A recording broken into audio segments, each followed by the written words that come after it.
Alhamdulillah, Ustaz sihat. Alhamdulillah, Alhamdulillah.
Bismillahirrahmanirrahim.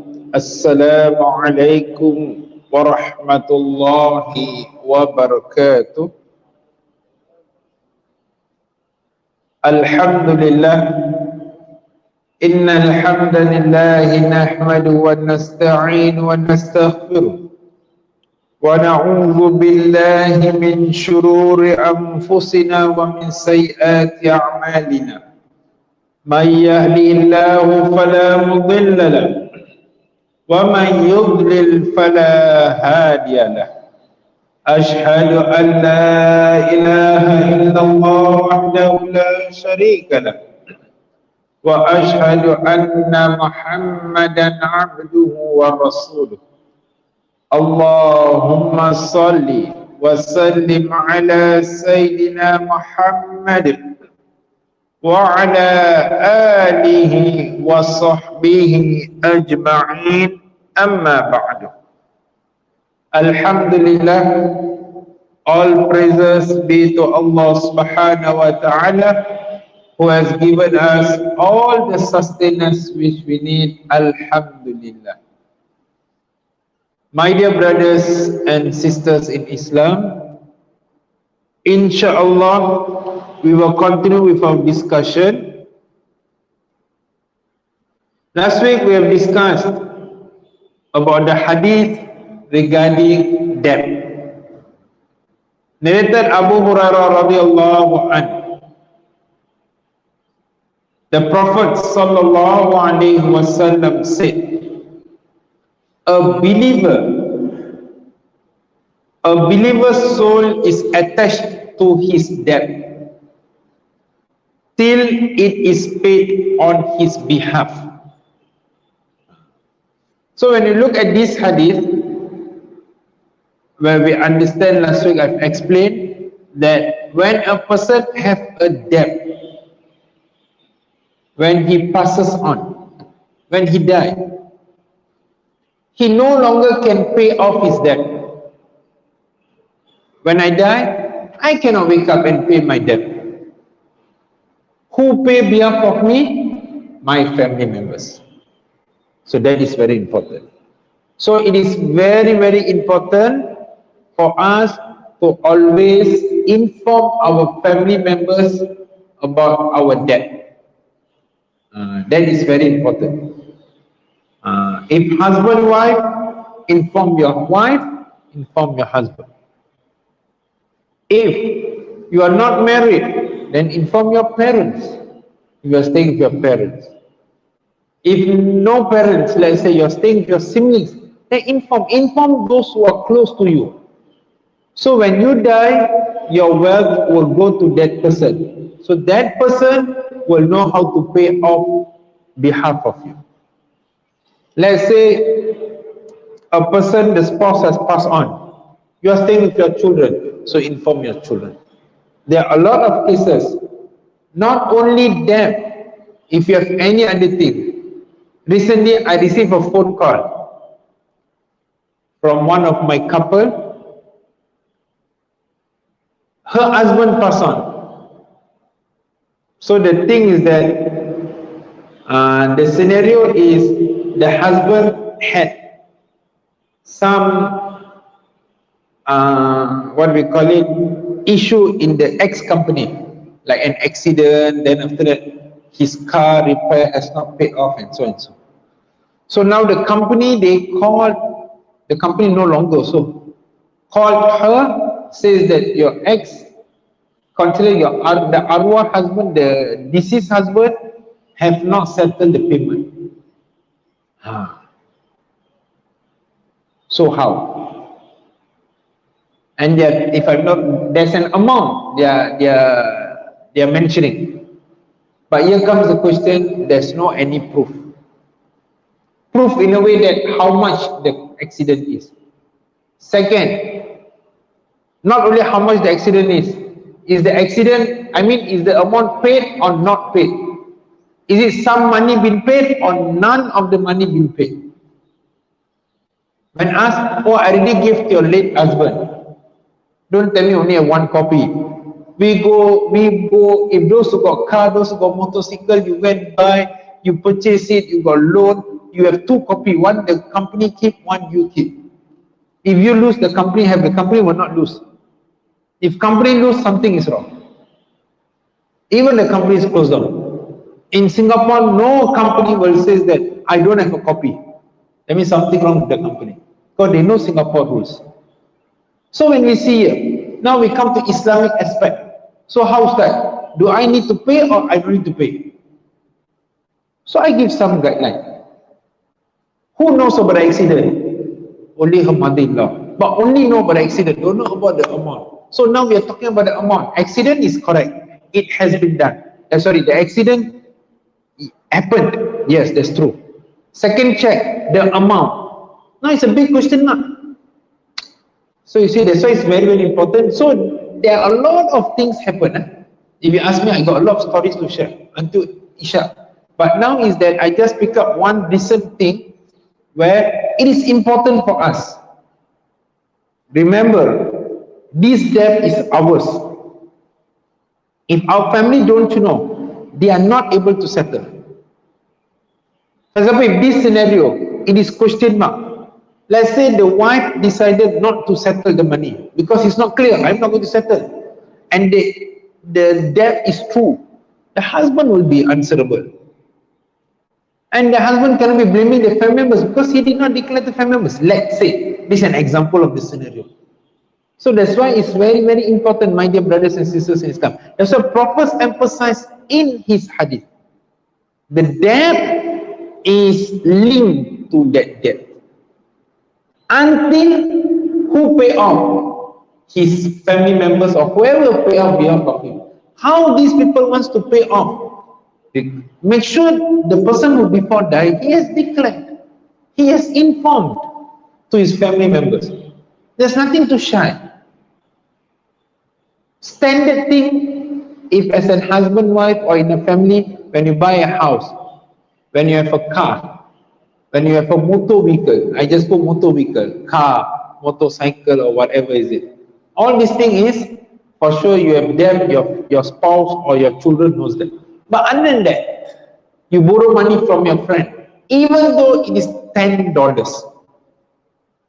Don't say $10, 10 cents. Also it's called debt. That's why you go out with your friend, you go and makan or what, your friend buy for you tea, 150. You ask your friend, I must pay back or you belanja? He say halal, let me belanja. The thing is halal, no need to worry. Okay? But the problem is that halal in a way that you need to pay back or you don't need to pay back. That is important. Because if not, there's a debt. 150. Because of the 150, you cannot enter paradise. In the year after, you want to pay back the 150, you got no money. So don't take debt so lightly. Okay? Take it seriously.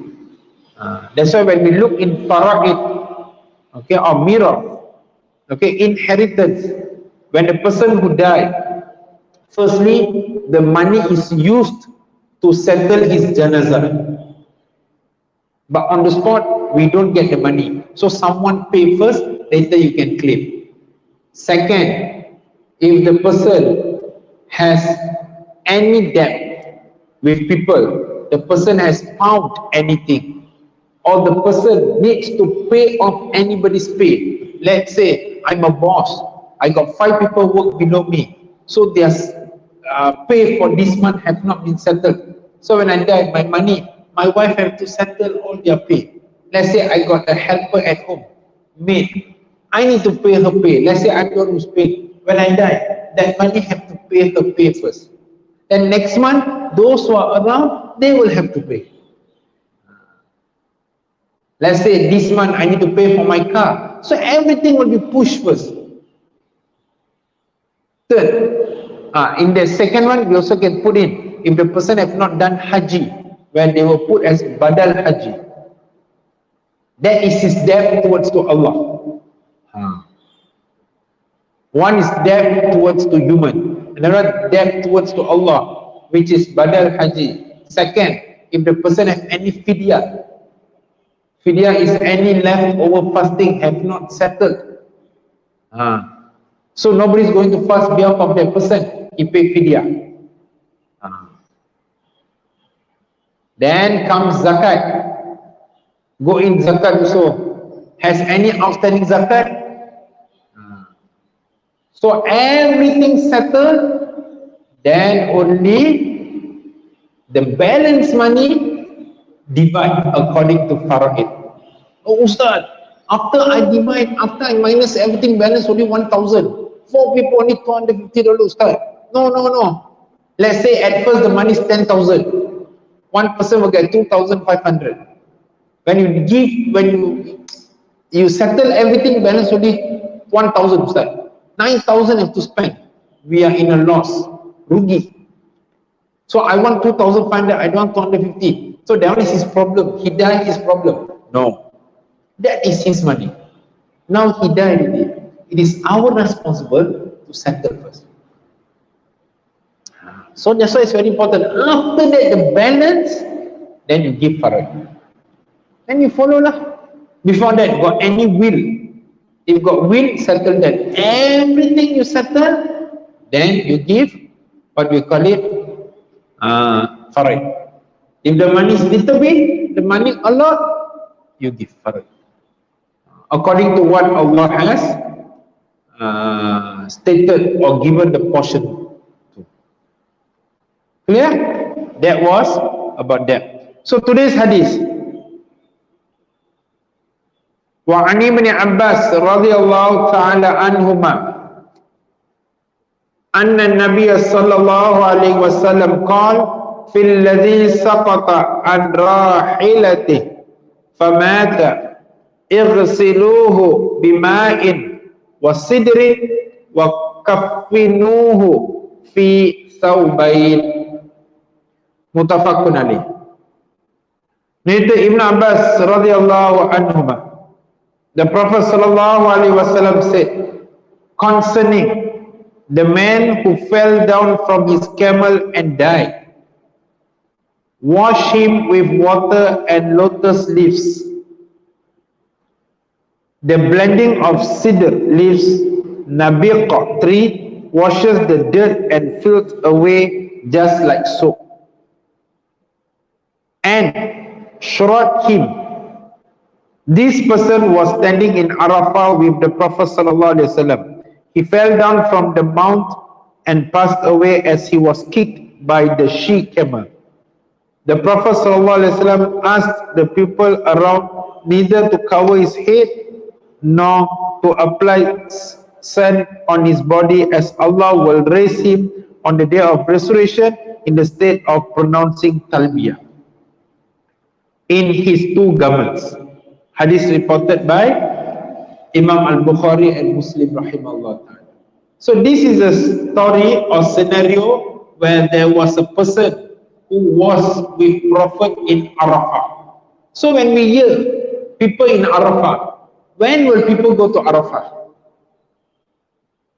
So when we hear the story, for us to understand, when people go Arafah, Haji.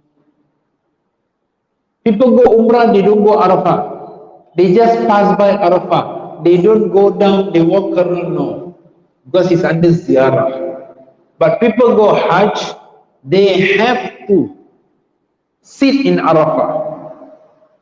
Those who don't sit in Arafah, there is no Arafah for the person. If no Arafah, no Hajj for the person.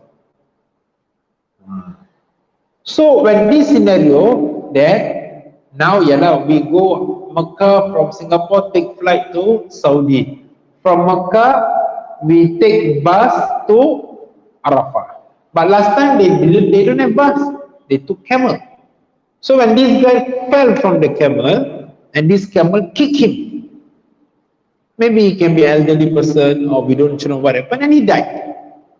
So Prophet told them not to cover the head and bury him with what he's wearing. So two piece means what will be he wearing, which is ihram.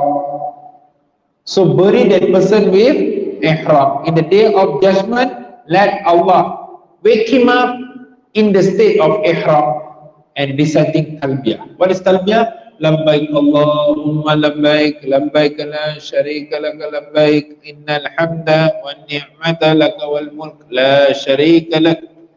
When the person who is wearing ihram, when you go Umrah or you go Hajj, you will recite talbiyah. In Singapore, Hari Raya Haji, the day of Arafah, Hari Raya Haji, then 3 days after that, we will be reciting takbir. But those in Makkah, in Arafah, while they are in the ihram, they will be reciting talbiyah, not takbir. They will be reciting talbiyah. So that's why when we see people died in the battlefield, we call it shaheed. They will be buried with how they pass away, with the blood around everything. Because these are the witness, they will be raised up. They died shaheed. And also the first part where Prophet says when a person who died, so when he fell down and died, Prophet said wash him with water and lotus leaves. Actually now we use some other things where to make it smells good. When we bathe the janazah, okay, we bathe the janazah, there will be some of the filth, dirty things will come out. Sometimes the smell can be very bad. So that's why we need all these things which smells good, smells nice. Okay, so we wash so that when the smell, the bad smell is there, this good smell will cover. So this is the hadith where if a person who died with ihram, if he died in Umrah or Hajj while he's doing his tawaf or he's in his ihram, bury him as he is. Because on the day of judgment, when he wake up, he will wake up in that state. That's why even in Singapore, okay, those who died, they went for Hajj or Umrah, they have their ihram. Normally the one who is bathing them will wrap them with their ihram instead of the cloth. What we call it, the cotton, where they make the shirt and their what they call it, the below the to cover them, they will straight away ask for the ihram. So that's why those who went for Umrah or Hajj, your ihram don't throw away. Keep your ihram. So that ihram is going to be when you wake up, when Allah wake you up in the day of judgment, you are going to wear, you are going to be with it. So there's the proof. Now, proof. People want to know you go Haji or not. You wear white color songkok. So people know you go Hajj. People didn't wear white songkok, so you wear, people don't go Hajj, also wear white songkok. People call you Haji. Why? That is the mentality. Okay, even if people go Hajj, they wear black songkok, the black hat. So people will, sometimes they will not call Hajj. Why? The concept is you wear white kopiah or white songkok is you came back from Hajj. Okay? But over there in the eyes of Allah, that is the evidence. Okay, so the next hadith. وعن عائشة رضي الله تعالى عنها قالت لما أرادوا غسل النبي صلى الله عليه وسلم قالوا والله ما ندري نجرد رسول الله صلى الله عليه وسلم كما نجرد موتانا أم لا. الحديث رواه أحمد وأبو داود رحمهم الله تعالى. Narrated Aisha radiallahu anha, when the people intended to wash the Prophet sallallahu alaihi wasallam, they said, by Allah, we do not know whether we should take off the clothes of Allah's Messenger sallallahu alaihi wasallam as we take off the clothes of our dead. So what does this hadith means? The hadith goes that when the Prophet sallallahu alaihi wasallam expired means pass on. The people were undecided about whether or not to undress him to perform the ritual bathing of the dead people or dead body. Suddenly, the people were overwhelmed by a feeling of drowsiness, and an unknown voice from one of the corners of the house was heard saying that his body should not be undressed, and hence the instruction was duly compiled if the ritual bathing was done accordingly. So when we look at this hadith,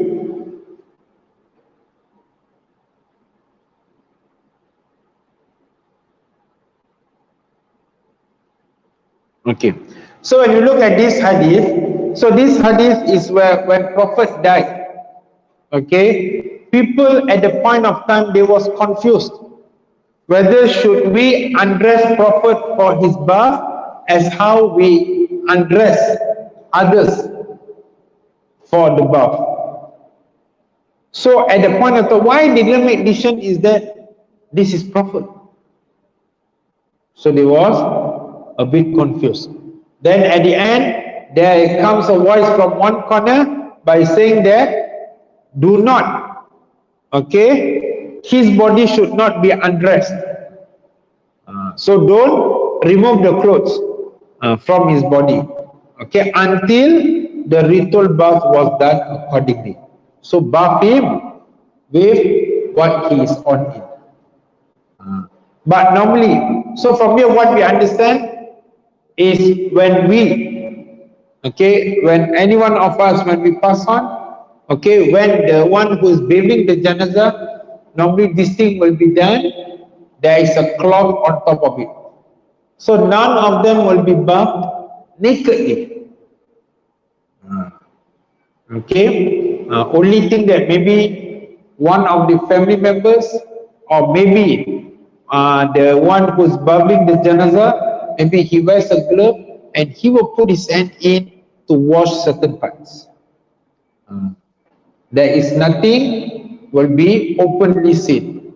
Only thing, if there are chances where certain part of the body, not say was shown purposely, but due to maybe you are turning here, turning there, sometimes the cloth move here, move there.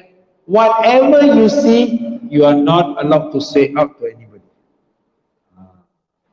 That is very important. Sometimes the janazah can be not in a good state. Maybe due to the janazah accident. The person who passed on because of accident. We don't know. So what happened is that when you go in to bath the janazah, suddenly you see the face, maybe the doctor stitch the faces. Here the janazah face. Maybe it don't look very good. So some people, they cannot see. So when you leave, let's say it's done in the kitchen. So if you leave the kitchen to the hall, don't give that kind of expression. Control it. Why? When you come out, people will ask you, hey, what happened? What happened? then you will say out. If you think your mouth cannot keep secret, then don't go in. That is the thing I will say. So this is an amanah. It's not a joking matter. If the person is alive, will the person open and show you like that? No. We respect that janazah. If you are going in, it not regardless of you are elderly person or what age you are, who you are. If you cannot keep any secret, then don't go in. That is important. Even don't go and spread out to any of the family members. What you see, that is the aib of that janazah. You all know what's aib? Aib is shortcoming. I give you an example. Let's say my body, there is something on here. People all don't know. I wear clothes, I wear jubah, people cannot see. Suddenly, let's say, when I die, people babying me, one person see this thing. They go and say, oh, Ustaz Nazim's stomach got, let's say, one tattoo, for example. That is aib. But actually, you don't know tattoo or birthmark. People, one person say got tattoo, everybody was spread the news. Oh, Ustaz Nazim's stomach got tattoo. But actually, it's birthmark. So what you see, you keep quiet. Let's say a person who passed on. Last time the body used to have tattoo. After that, he insult, he taubat, he repaired. And finish. He got no money to remove the tattoo. Let's say his this side body got tattoo on the chest, on the back got tattoo. Then when you wave the janazah, you saw, you tell, oh, you know, this person, right, always go to the mosque, but you know, his body got tattoo. It's between he and Allah. It's nothing to do with us. Not he come and ask you question, my body got tattoo, can I pray or not? Let's say this kind of question, that is different. Not the person already passed on. So that's why there are these kind of certain things which we don't know. Because there's the aib of that janazah. Same thing goes to female. If those who are sisters, who babying the sisters, let's say you see something which is unusual. If you think, Ustaz, no Ustaz, my mouth cannot keep secret, then don't go into baby the janazah. There are some people, whoever, I say, hey, why don't you go in? That is your close relative. No, no, Ustaz. I scared, I may say out what I see. So the person is scared. Because this is amanah. Amanah means it's a responsible. Same thing goes, when you go to somebody's house, when you hear someone pass on. So when you go, the doctor certify everything, the person pass on at home. So you go, okay, everything settled. So the family don't know what to do. Okay, okay, now you change the clothes. Then they say change the clothes. What clothes should the person wear? Don't tell me you go there, inside there, everything, they cut, okay, wear the clothes. Don't have. Then the person over there naked, the janazah. So when we go there, we want to help someone, make sure we ourselves is very, very clear. That is very important. Okay, so you must have, let's say the, what we call it, the batik cloth. Okay, or non-batik cloth also, it doesn't matter. But as long as it is a dark color, not the white one. If water drop, you can see the shape of the body. So how many pieces you need? Everything must, so they prepare everything. Then only you call in. If it's a female janazah, you call in, all the females come in. Okay, direct them. But if the person who passed on is not your mahram, you as a male, you cannot go in. They want to change. If you see any part of the body is haram. If there is your mahram, mahram means what? Those whom you cannot marry. Like your mother, our sisters, our aunties, our mother's siblings, our father's siblings, our grandmothers, our daughters, granddaughters, all these mahram, we cannot marry. Our wife, our mother-in-law. So when you direct them, So you are there to tell them. Maybe they don't know. You are the one who have knowledge. I remember last time when my grandmother passed on. So I guide my mother, my aunties. So I tell them, okay, hold like this, hold like this. So my wife was there. So like that. So instruct them how to cut the cloth so they can open. So hold it on top. Move this way. Wipe this side. Wipe this side. Some of them they don't know. Be gentle. So we are there to tell them. If there's another female who's knowledgeable, who can handle, okay, you handle. You go out. Not you must be there. Because sometimes because you are there, they want to do things, it's not very comfortable. And not every, okay, it's a female. So let's say 30 of them go in to do. No, not a lot of them. Then things will go, a lot of voices. 6 people is enough. Max is 6. So you see, so you do things nicely, finish. So that's why it's very important. When we see the janazah topic, it's very simple. But when you really want to do it in action, there comes a problem. Why? A lot of voices. So you also will feel drowsiness. You hear something, but another man come sit there, say something, another man then only come there, say another thing. You got it. In this part, everybody wants to become ulama. But you got knowledge or you don't have knowledge. That is important. That's why it's very important when we have knowledge, we know how to react. Because we are there to help people, we are not there to confuse people. They already said their loved one pass on. Then you go there, you give different instruction, another person come give different instruction, they also hit it. Okay? So the next hadith,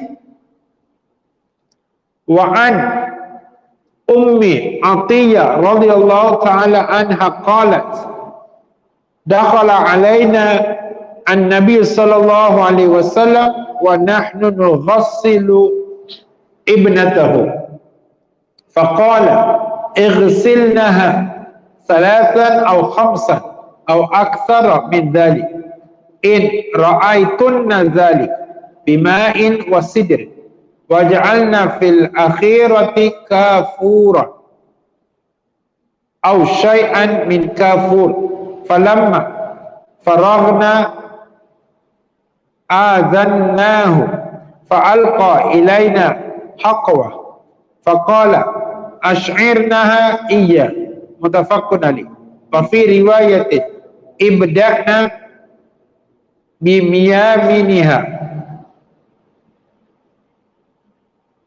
ومواضع الوضوء منها وفي لفظ للبخاري فضفرنا شعرها 3 قرون فألقيناها خلفها.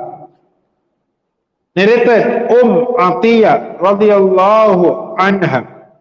The Prophet ﷺ came in when we were washing his daughter and said, wash her with water and lotus leaves 3 or 5 times. So it clarifies that ghusl, ritual bathing of the dead body should be done at least 3 times invariably. If required more than that, it could be done 5 times or even 7 times, but the consensus among the scholars is that 1 washing suffices. That means we wash it following the odd number. So one, like how we take wudu. Okay, but if we wash 1 time, not that okay, we do 3 times. After washing 3 times, we find like maybe there's some bad smell, then we do it 5 times or 7 times. We do 3 times, we do 4 times, oh, the smell gone. No, we use odd number. Or more than that, if you see fit and put chamhur or kamhur, okay, a kind of good smell, okay, in Malay we call it kapur, okay.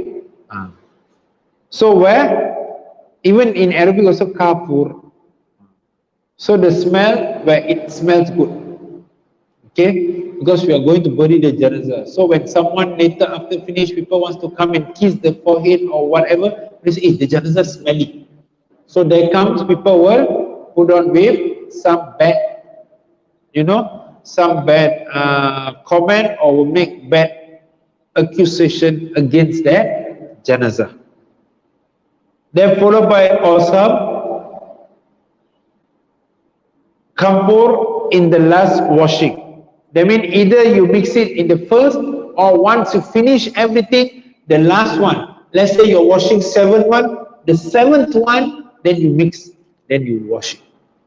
So it smells good. Let's just say after you bathe the janazah, when you bring up the janazah, the smell is different. If you go a person, someone pass on, you can see the smell is different.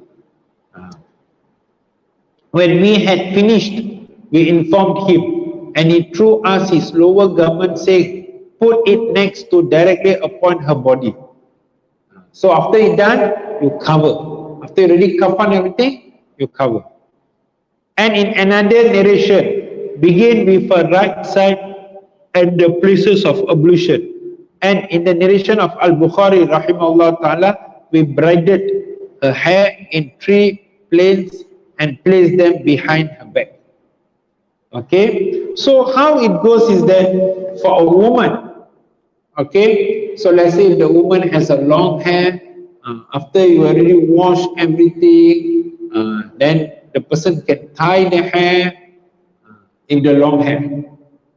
Okay, because why? So that after that, when you are going to carry over, the hair will not be like, coming down out of the thing you are carrying over. All this to prevent, number one, fitna, people to come up with other names. Second is that it looks presentable. If the person is still alive, the person will not be messy. So that is the things that lastly we're going to send the person to that person's last destination. We send the person off nicely.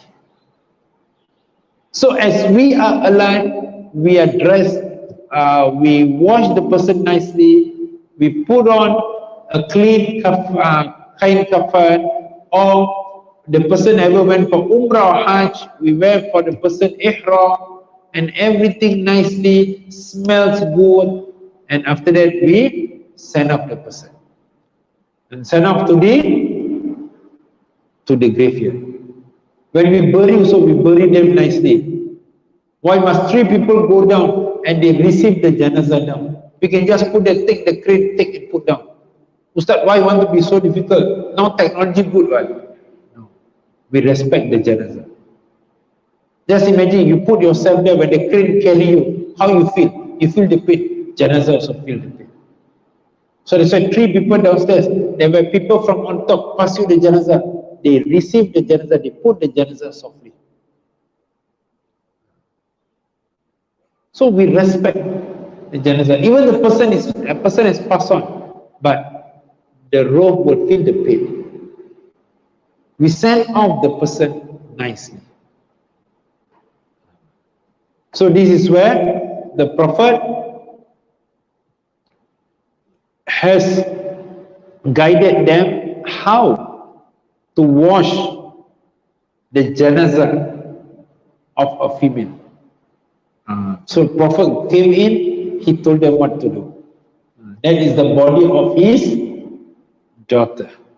And also from this hadith, the lesson behind this is that, as what I've told you all earlier, that if your, let's say, mother passed away, all the family members, that means the children, the husband wants to bathe the mother, can. So the daughters will be handling the main things, so the males will be there in guiding everything. Okay, same thing, the father passed away, the wife, the children, the daughter-in-law, the grandchildren, especially they are the first person who must be there to bathe. Not outsiders. Why? They should be given, even though the son is a family tree, we should let him be the front, we guide him. Not say, hey, you small boy, you go behind. This is what our society do normally. We should be guiding them because that is his own father, that is his own son or siblings. We are third party, we come in. We have knowledge, we guide them. Okay, you should do this, you should do that. Let him do by himself because this is the last service he's doing to that deceased body. It can be his father, it can be his mother, it can be the husband, it can be the wife. Unless a person who cannot see janazah, the person faint, then you don't let the person go in. It can be a wife, it can be the husband, it can be the daughter, it can be the son, it can be anybody. Because it will not smoothen the work.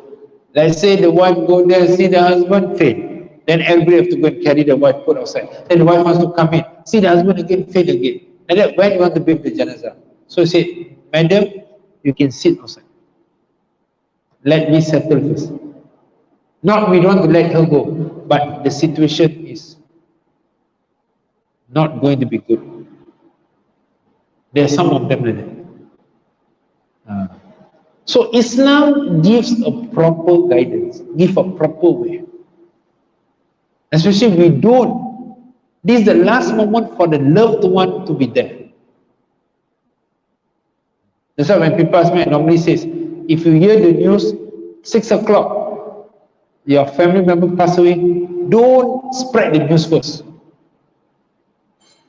What you do, bring the janazah, go home first, settle everything first, then you spread the news.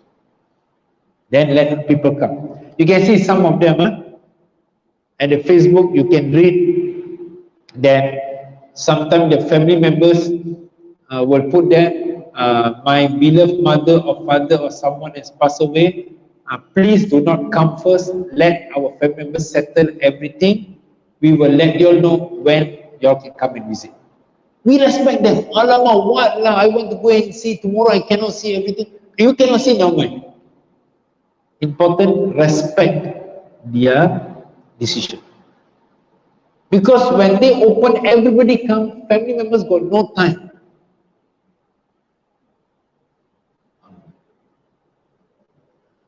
So that's why when you tell one people, the news will spread already. Then you got no time. You cannot come, people come, you unless some house, they close the door first. So this is how they say, you wait first, let us settle first. Because this is the last moment they want to spend their time with them. If after they finish, a lot of people, next day morning, you see the janazah inside, then next day morning, what will happen? A lot of them comes. So it's very cramped. So you see, so that's why when we have this kind of thing where people says, okay, don't come first, give some time for us to settle, we will let you all know again, we respect them. If we really cannot go, because, oh, wait, at night very late, really, tomorrow I'm working, I cannot take leave. Then you just tell them, sorry, I want to come, but since you say like that, I respect you, I sincerely apologize that I cannot visit. So I pray for the deceased, may Allah SWT forgive his sins and put him in the paradise together with the pious people. That's it. You don't need to worry. You don't need to make a big issue, go and argue, go and fight. Because we respect the family members' decision. Same thing goes. Let's say doctors tell the family members, let's say your father or your mother, whoever lah, got 2 hours. So sometimes when we are there, we hear the thing, we let the children, we let the close family members to go to the front.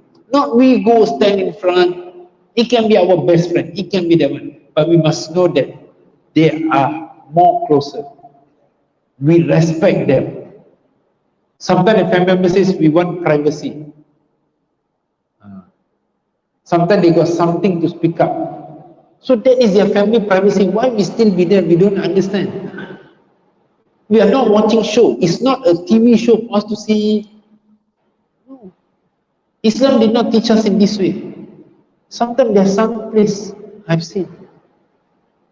Oh no, my niece is married to that person's granddaughter. It can be married or not married, or you're considered far relative. When they say this kind of things, you should understand and you go out. It's the family's privacy. All these things, we must use our common sense to think. Allah give us the intellect. I've seen few families. Sometimes I'm there, but I also outsider. So I go there as an outsider, I don't talk a lot. Even though I'm a ustaz, I don't talk because people didn't ask me to talk. So I don't talk. I just go there. When I see there's my far relative, I go there, pay visit. And that time I went with my family, that time doctor said like that, okay lah, we wait outside, let the family have their time. We pray for the person and we just wait outside. We give the family members time. So the same thing goes when there's a janazah at home. We know the family members. If the family members did not say anything, that is different story. Sometimes we get the news, so and so pass away, the janazah is there. Then we go and visit. Never mind, no issue. But if the family members already said and you receive the message, don't when the person pass away quickly go and message the family members. The family members will be very busy. Oh, he didn't reply. Why he didn't reply? Why he didn't? Ya Allah. If you were in his shoes, let's say suddenly you hear a news that your beloved person passed away, you'll be shocked. Everything confused. You don't know how to react. So you give some time. Sometimes the one who passed away can be the wife or the husband. He's so shocked. Then you message. Someone tell you already, okay, finish, get the news. Don't need to message that person particularly to so and so. Unless the news you get, maybe it is not a confirmed news, then you can call to confirm. Like I remember that I received a news of a passing on of one of my friend, this Ustaz. Then I was like, hey, is it correct or not? So I called his handphone number. So one of his sons picked up. So I said, I'm here, Ustaz Nazim. Is your Abba around? And he said, oh, sorry, Ustaz. My father has passed on. So I said, okay. That means the story is a true story. Because the way the story we get is like not confirmed in the WhatsApp group. So you see, you can call to clarify. But it is not to say that you go and you know, but you go and disturb and everything. Wallahu a'lam bissawab. Inshallah, Allah wills, we'll meet again next week. Let's we end of this session by saying tasbih kafrat surah As. Subhanakallahumma bihamdika asyhadu la ilaha illa anta astaghfiruka wa atubu ilaik. Bismillahirrahmanirrahim. Wal 'asr innal insana lafi khusr illa alladhina amanu wa 'amilus solihati wa tawassaw bil haqqi wa tawassaw bis sabr. Aqulu qawli hadha wa astaghfirullahal azim li wa lakum wa billahi tawfiq wal hidayah. Wassalamu alaikum warahmatullahi wabarakatuh.